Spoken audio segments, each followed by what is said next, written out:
Oui, je voulais parler de calendrier, mais aussi de cette National League, parce que, au final, je parle de ma sensation. Je me suis pas régalé vraiment pendant ces premières 3 matchs, que ce soit la France, l'Italie. Je suis un peu plus régalé ce soir avec la Suisse, que j'officialise, c'est ma nation pour la Coupe du Monde, hein. Je suis Suisse. Il veut des piges. Non, mais il est fort, lui.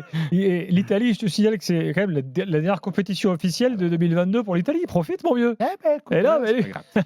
Non, mais la qualité des matchs a été Il parle italien en Suisse, pratiquement c'est vrai. pitoyable de cette National League. Il y a très peu de matchs qui ont été beaux, intéressants. Je parle évidemment de la Serie A, de la première division. Il y a eu ce soir un sympa Slovénie-Serbie de partout. Apparemment, c'était très intéressant. Mais on parle de football qu'on regarde, celui qui regarde la plupart du monde, donc d'Europe, les gros nations du football.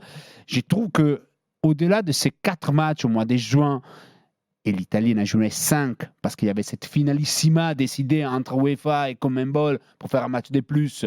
Imaginez de mettre 5 matchs en 13 jours au mois de juin, quel délire on est arrivé. Et après, on est dans la situation où encore l'année dernière, ou pendant le Covid, les mots principaux de l'UEFA, c'était de dire on s'est fait des soucis sur la santé des joueurs. On pense à la santé des joueurs, on pense à aider les joueurs. Quand il y a eu l'histoire de la Super League, les délires, c'était de mettre d'autres matchs et de ne pas penser aux joueurs. Quand il y a eu l'histoire de la Coupe du Monde, chaque 2 ans, il y a eu la lettre de Séverine qui disait il faut toujours penser au calendrier. Moi, je n'ai marre surtout de cette hypocrisie de voir la UEFA qui se préoccupe quand elle veut de la santé et de la sécurité des joueurs pour mettre après des matchs de Nation League, que c'est pas moi seulement à dire ça sert à rien, c'est Jürgen Klopp, c'est Guardiola, c'est Van Dijk, c'est Hansi Flick, c'est Kevin De Bruyne. Il y a les grands acteurs du monde du football qui pensent que ça sert pas à grand chose cette Nation League, encore moins dans une année où tu as la Coupe du Monde au Qatar et ça t'oblige à faire les matchs, 4 matchs au mois de juin. Et en plus, on va voir les prochaines étapes. L'augmentation des matchs en Champions League à partir de la saison prochaine, de la saison suivante.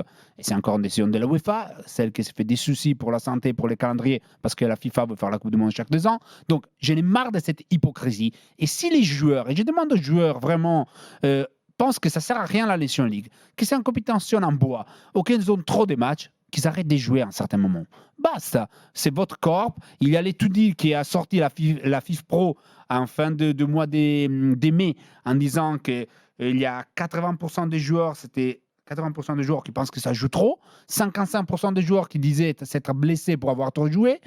Et alors, arrêtez de jouer. Faites les premiers pas. Comme on demande aux joueurs de faire les premiers pas dans les luttes contre le racisme et contre les choses, faites-les pour vous. Si c'est trop, Simonet, c'est trop. Pour moi, c'est il trop. rappelle